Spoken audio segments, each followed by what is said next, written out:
Now that the banks have come in and are taking over some of these tank farms, what implication will that have, especially now that we're going into the festive season? You know, it's always characterized with a shortage of products.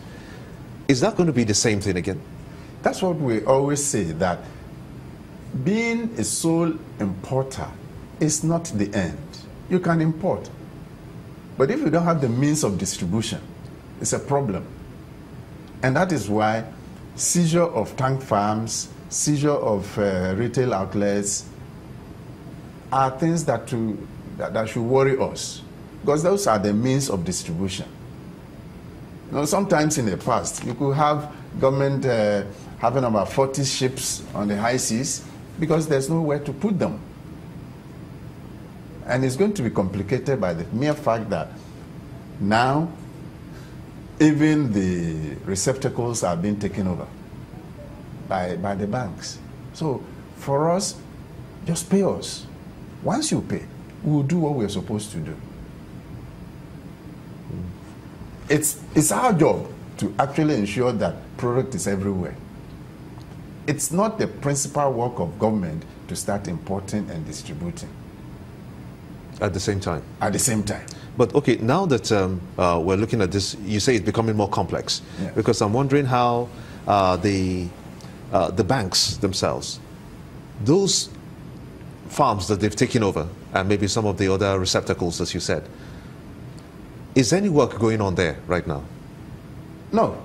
No. They're like shut down? No, shut down.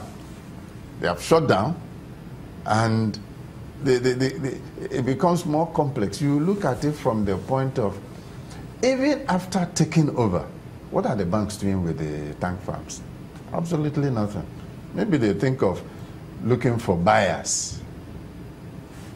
Buyers?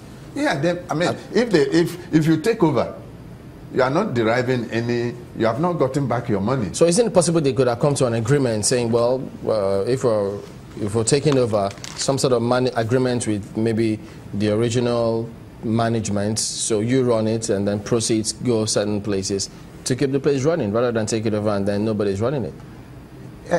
I know of a particular tank farm where the arrangement was like what you're saying.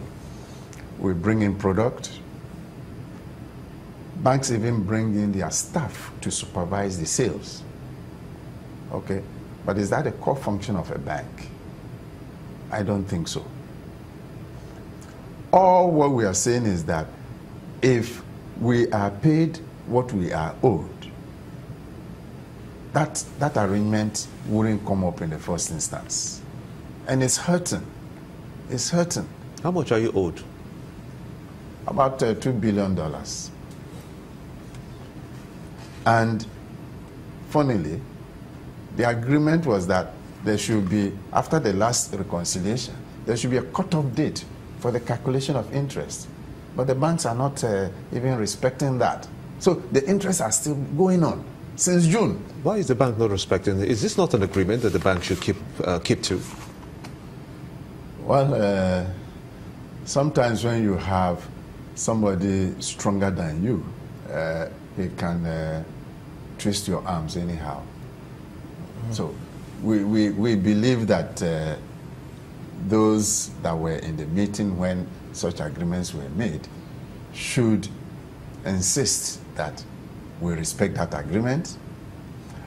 But the bottom line, my dear brothers, is that so that such things don't come up, just pay us and let's get out of that particular. We've been staying with this for too long. Some of these debts are more than 3 years old.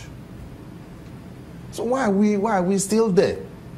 And yet, year in, year out in the past, budgetary provisions have been made and nobody is doing anything about them. Has deregulation helped your operations?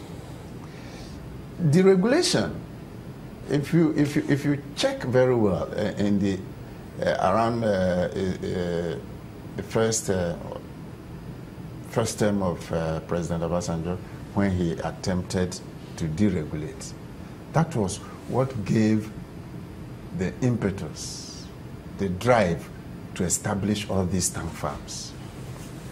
because then we believe that, oh, okay, you can, as a businessman, go into this line and make some reasonable profit. So many people went there. So for now in this country, we have enough storage. There's enough storage all over. Lagos, Calabar, Warri, Sapele, everywhere. Okay? But there's nothing in those tanks. Nothing.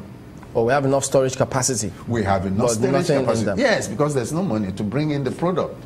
But at the moment, just you say, the one NNPC is bringing in now,